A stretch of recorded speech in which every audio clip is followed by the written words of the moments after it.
This video is sponsored by Recall. Today, folks, we're looking at two of the most talked about AI-powered productivity tools right now. There's NotebookLM from Google and a challenger that's been turning heads called Recall. By the end of this video, you'll know exactly which one belongs in your workflow, whether you should skip them or whether you actually need both.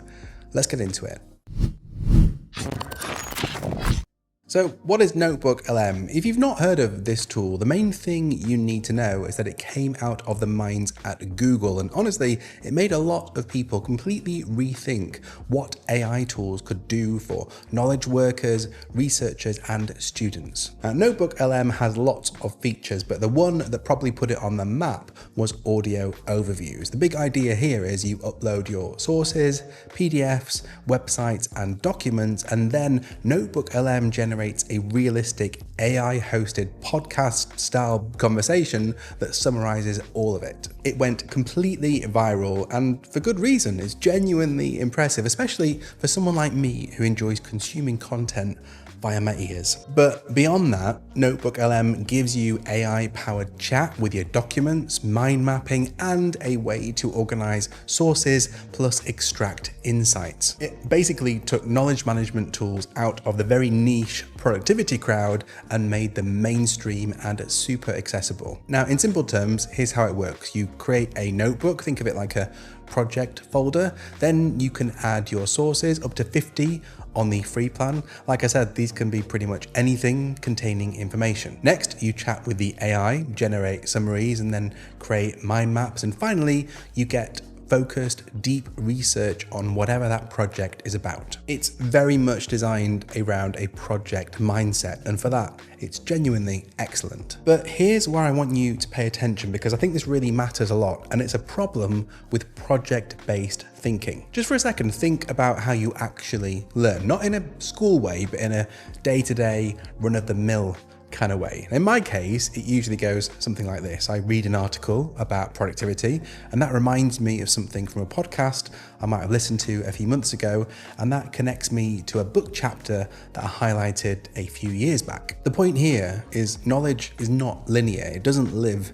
in neat little folders, but that's exactly how most knowledge tools, including NotebookLM, are designed. You create a folder, you add your sources, you do the work, and then you just move on. That notebook just kind of sits there doing nothing. The problem though is real learning is cumulative. It actually compounds over time. So if your tool doesn't reflect that, you'll be constantly starting from scratch, hunting through old folders and trying to remember what you saved and where, all the while manually trying to connect the dots that probably should be connecting themselves. And this gap is the problem that Recall was specifically built to solve. Now, you might ask, what is Recall? Well, Recall is built around a completely different philosophy from lots of other AI tools. Let me ask you this. Let's say you needed a recommendation for a new film to watch. Now, you could ask a friend who you've been going to the cinema with for years and years, or you could ask a bunch of strangers in a discussion group on the internet. Which one would you trust? Both of them have access to the same information, but only one of them has the context to know what you like. Recall's the friend one, by the way. It wants to empower you to differentiate yourself and get your edge from leveraging your own trusted sources and information. The whole idea with Recall is that by bringing your sources to the forefront first, you can then choose to invite the internet in afterwards. Recall's whole philosophy is that your knowledge base should grow with you and automatically connect everything you learn across topics, even across time, without you ever having to manage any of it manually. I'm just going to say that last bit again because it does make you wonder why other systems you use don't work like this. It is self-organizing. Now, in my view, there are 7 big things that make Recall really different.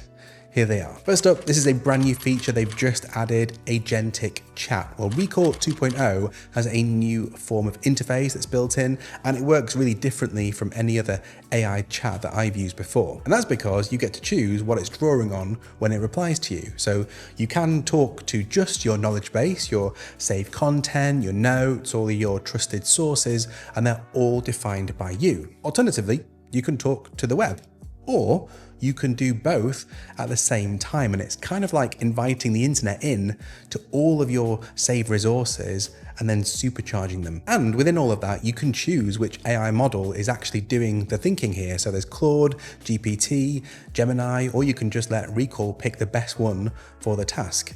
That last bit matters more than it sounds. Most AI tools are locked to just one model. You just get what you're given, whereas Recall gives you the choice within a single interface. But that's not even the best part. This is my favorite thing. When you're in a chat and Recall references something specific, maybe a podcast or a video or a clip, this little play button appears right there in the conversation. From there, you can skip straight to the exact moment in the original source material without leaving what you're doing. There's no tab switching, no scrubbing through a 3-hour episode. It just takes you straight to what you need. And to me, that's a genuinely thoughtful bit of design. And this also works the other way too. So you can use Recall's chat to search the web and find something new out there and then add it directly to your knowledge base without ever leaving the app. So if you're researching something, you're not ever context or app switching between browser tabs and your notes. It's all happening in one place, and that has an enormous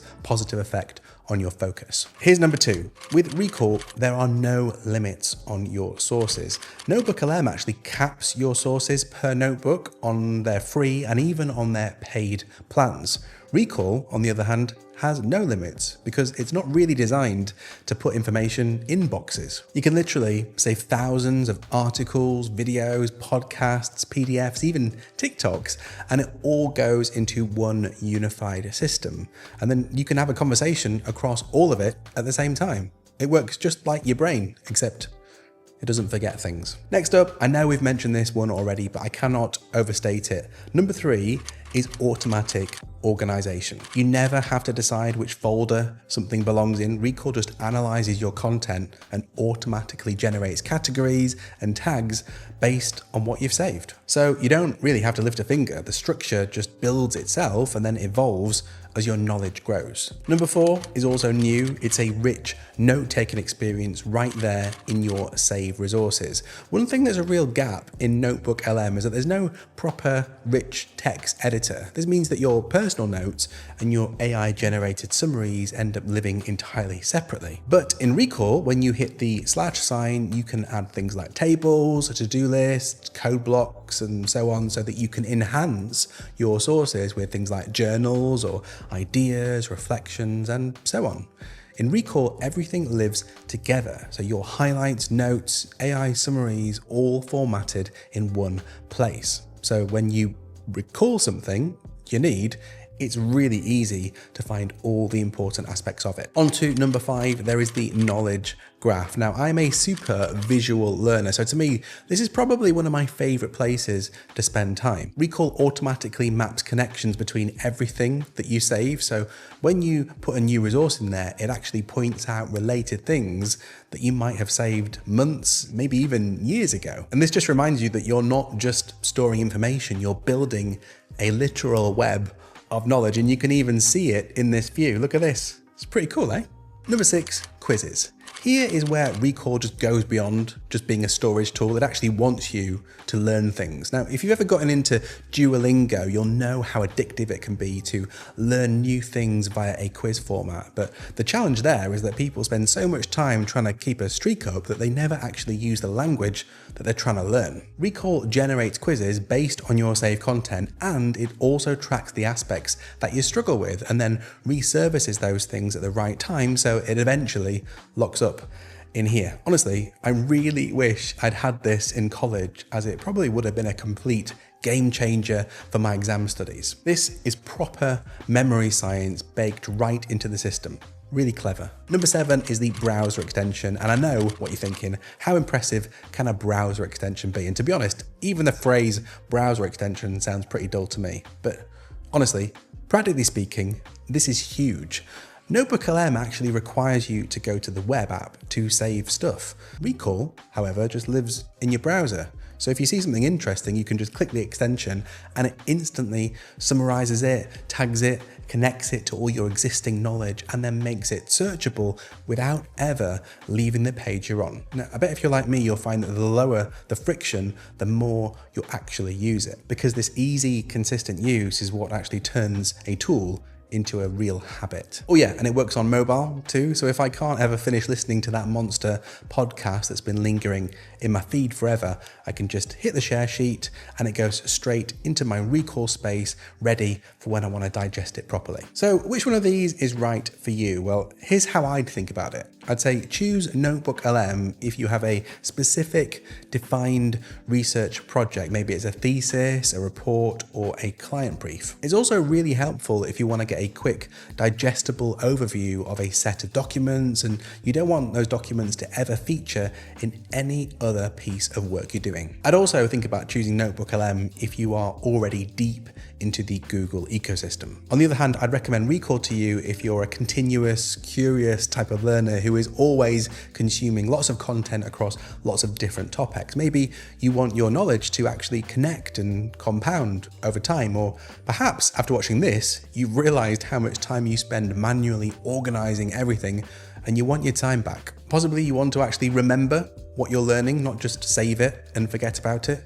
And finally, if you live in your browser and you want a frictionless capture workflow, I think Recall is a much better tool for you. Let me be honest though, there is a scenario where some people could benefit from using both. For example, you could use NotebookLM when you're going really deep on a specific project or assignment, and then use Recall as your ongoing, always on knowledge base for everything else. But if you had to pick just one, I'm interested. What would you go for? Let me know your reasons why down in the comments. Well, in terms of pricing, there is a free plan for Recall if you want to try it out before committing. The link is down in the description, or you can just scan this code over here to check it out and have a play. And when you're ready to upgrade to one of the paid plans, just use my code Gilroy25 for 25% off. That is valid until June the 1st. Now, even though this is a sponsored video, I do think that Recall is one of those tools where the value really does compound over time. The more you put in, the more it knows, and the more useful it becomes to you. And I honestly can't think of any other tool